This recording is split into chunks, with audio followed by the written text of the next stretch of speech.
Halo teman-teman, kali ini kami ingin mengulas video best practice penerapan WOG atau Whole of Government di Indonesia.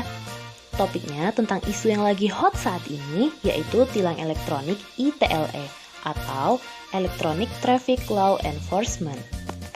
Perkenalkan, kami dari kelompok 2B Latsar CPNS Angkatan 1 yang terdiri dari 5 orang, yaitu Dinah Azizah Jauharo, Ilham Sapari, Nurlela, Robi Juliansyah, dan Rianto. Ya udah, yuk kita langsung cus aja ke isunya. Nah, ITLE itu apa sih? Jadi, ITLE itu merupakan kamera pengintai yang akan merekam, mencatat, mendeteksi, serta memotret pelanggaran-pelanggaran lalu lintas yang dilakukan oleh pengendara. Dasar hukum tentang ITLE ini terdapat di Undang-Undang Nomor 22 Tahun 2009 tentang Lalu Lintas dan Angkutan Jalan. Kemudian terdapat di Peraturan Pemerintah Nomor 80 Tahun 2012 tentang Tata Cara Pemeriksaan Kendaraan Bermotor di Jalan dan Penindakan Pelanggaran Lalu Lintas dan Angkutan Jalan. Nah, nilai-nilai WOG yang diterapkan pada sistem ITLE ini apa saja? Yang pertama, adanya koordinasi antar sektor. Yang kedua, adanya tujuan bersama. Yang ketiga, terpadu untuk satu masalah. Nah, ada lagi nih nilai-nilai WOG yang diterapkan, yaitu terkait dengan pelayanan publik dan pengembangan kebijakan. Alasan kami memilih sistem ITLE sebagai best practice karena yang pertama yaitu budaya dan filosofi. Tujuan utama dari ITLE ini adalah untuk menciptakan budaya tertib lalu lintas. Yang kedua yaitu cara baru. ITLE ini lebih efektif dan efisien secara jumlah sumber daya dan waktu.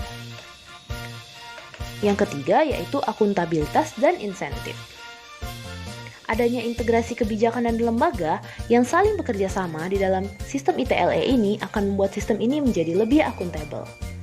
Dan yang keempat yaitu cara baru pengembangan kebijakan, mendesain program dan pelayanan, karena masing-masing lembaga yang terlibat mempunyai kesetaraan dalam pengambilan keputusan atau Berikut ini mekanisme tilang pada sistem ITLE. Yang pertama, perangkat ITLE akan secara otomatis menangkap pelanggaran lalu lintas yang dimonitor dan kemudian mengirimkan media berupa barang bukti pelanggaran ke Polda setempat. Yang kedua, petugas akan mengidentifikasi data kendaraan menggunakan Electronic Registration and Identification atau ERI sebagai sumber data kendaraan. Yang ketiga, petugas mengirimkan surat konfirmasi ke alamat publik kendaraan bermotor untuk permohonan konfirmasi atas pelanggaran yang terjadi. Jika kendaraan yang dimaksud sudah bukan menjadi milik orang tersebut, maka akan mendapat surat konfirmasi. Maka hal itu harus segera dikonfirmasikan ya. Yang keempat, penerima surat memiliki batas waktu sampai dengan 8 hari dari terjadinya pelanggaran untuk melakukan konfirmasi melalui website atau datang langsung ke kantor Subdirektorat Penegakan Hukum.